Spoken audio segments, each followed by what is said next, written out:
When I first found out about a fanfiction titled Harry is a Dragon and It's Okay, I only had two options: run, or make a YouTube video about it.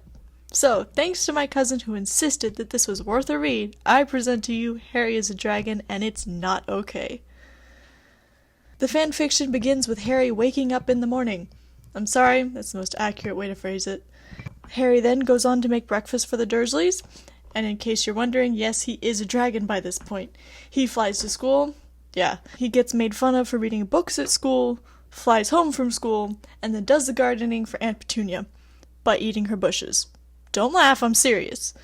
And for the grand finale, Harry then makes dinner and goes to bed. Alright, you can wake up now, it's over. In order to fully understand just how flat this chapter is, we need to understand what the first chapter is supposed to look like. The first chapter of a book basically acts as the entire book's marketing strategy, so that's why you see so many authors use first lines like, "In a hole in the ground there lived a hobbit," J.R.R. Tolkien's The Hobbit, or "It was a dark and stormy night," from Madeleine L'Engle's A Wrinkle in Time. Their first priority is to give you, the reader, a reason to keep reading. The second purpose of a chapter is to introduce the main character and the main plot. The main character is usually introduced by answering three important questions. Harry is a Dragon, as a fanfiction, doesn't serve any of these purposes. The first line is literally just boy, and then it plunges into a plot that's about as interesting as dirt. The Harry that this fanfiction introduces to us is flatter than a crushed Coke can. How is this Harry different from the original? He's a dragon. How do these circumstances affect Harry? He has a set of wings. And why should I care about him? He's a dragon. Harry being a dragon doesn't change anything. Harry as a dragon is no different from the original Harry. His aunt and uncle treat him the same, Dudley treats him the same, and Harry acts the same as any other human, besides the tree eating. If I was curious about Harry's life moved on from this point, I could just go and read the original books. The one redeeming quality I could find in this entire 1,500 words of this first chapter was Dragon Harry likes books. Growing up as a dragon, Harry actually went looking for role models and characters like him in books. This is actually a very refreshing quirk added to Harry's personality, and it makes perfect sense.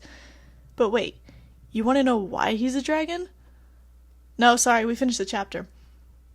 No, there's no explanation. Okay, fine, let me see. Oh, look! There's an author's note. What does it say? Nothing important.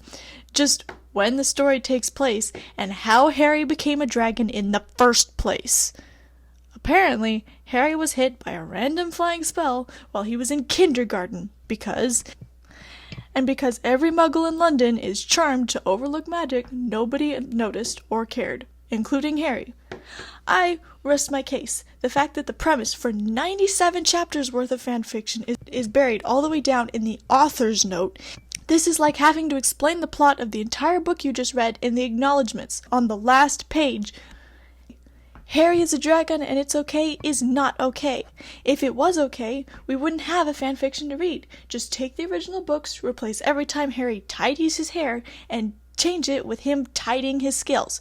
You've got the same thing.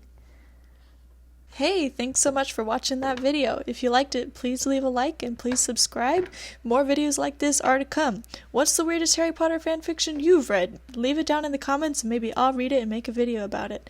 Thanks so much and I'll see you later.